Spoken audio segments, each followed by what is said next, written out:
Em meados do século XIX, a Europa vivia um período conturbado, marcado por conflitos e intensos debates sobre as desigualdades sociais.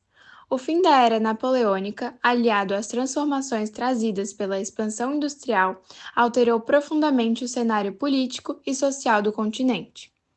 Nesse contexto, ideologias como o socialismo e o anarquismo, que questionavam o sistema vigente, ganharam força e impulsionaram movimentos populares em busca de governos que favorecessem uma participação mais ampla da população nas decisões políticas.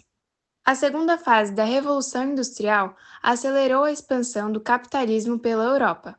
A industrialização, que teve início na Inglaterra em meados do século XVIII, rapidamente se espalhou pelo continente, trazendo mudanças significativas como o crescimento acelerado das cidades e o surgimento de uma nova classe trabalhadora, os operários das indústrias.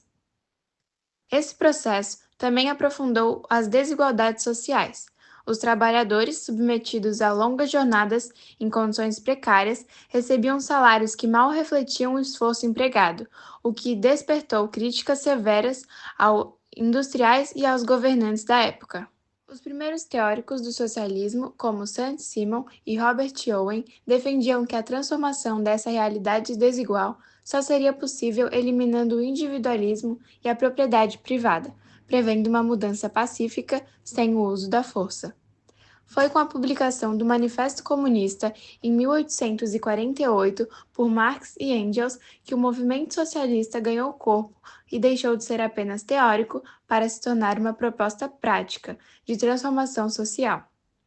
O marxismo passou a preconizar que a mudança ocorreria por meio da luta de classes, incentivando os operários a reconhecerem sua condição, se unirem e confrontarem a burguesia, proprietária das fábricas. E foi essa linha de pensamento revolucionário que foi determinante para os acontecimentos que culminaram na Comuna de Paris em 1871. A derrota francesa para a Prússia na Guerra de 1870 e a prisão do imperador Napoleão III desencadearam manifestações em Paris, onde a população exigia medidas firmes contra o ataque prussiano. Com o imperador detido, os franceses formaram um governo provisório após a proclamação da Segunda República, liderado por Adolf Thiers, representante da burguesia, que propôs um acordo de paz com a Prússia. Contudo, a população se revoltou contra Thiers, montando barricadas nas ruas, enquanto o governo provisório transferia sua sede para Versalhes. Paris ficou nas mãos da população mais pobre, dos operários, que organizaram um governo popular chamado Comuna de Paris. Esse governo baseava-se na experiência jacobina da Revolução Francesa, e seus integrantes eram escolhidos por sufrágio universal. O Conselho da Comuna estabeleceu um programa de reformas que tinha como itens ensino gratuito e obrigatório, direito à apropriação das fábricas pelos operários e adiantamento do prazo de pagamento dos aluguéis de pessoas com dificuldades financeiras. A Comuna representou uma tentativa de reformar-se um governo que prezasse pela desigualdade social. Enquanto estava em Versalhes, sede do governo provisório, Tires recebeu o apoio dos prussianos e invadiu Paris para destruir a Comuna e restaurar o governo provisório na capital. A Semana Sangrenta aconteceu entre os dias 21 e 28 de maio de 1871, que marcou o fim da Comuna de Paris.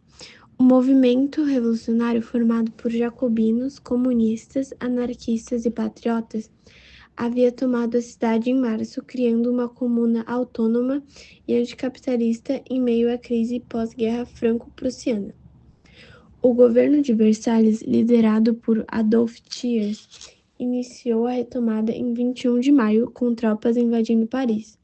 No início, houve pouca resistência, mas os militantes ergueram barricadas e incendiaram edifícios para conter o avanço. O conflito foi violento. Enquanto a Comuna executou 500 inimigos políticos, o exército francês matou mais de 25 mil pessoas. Em 28 de maio, a última resistência foi derrotada e a repressão continuou mesmo após o fim da guerra. Algumas das consequências da Comuna de Paris foi que o movimento operário de todo o mundo enxergou a Comuna de Paris como uma referência e possibilidade de chegar ao poder. Além disso, no campo ideológico, reforçou que a tese marxista da luta de classes, de que os trabalhadores só iriam conseguir se livrar da exploração burguesa por meio de enfrentamento com quem estiver no poder.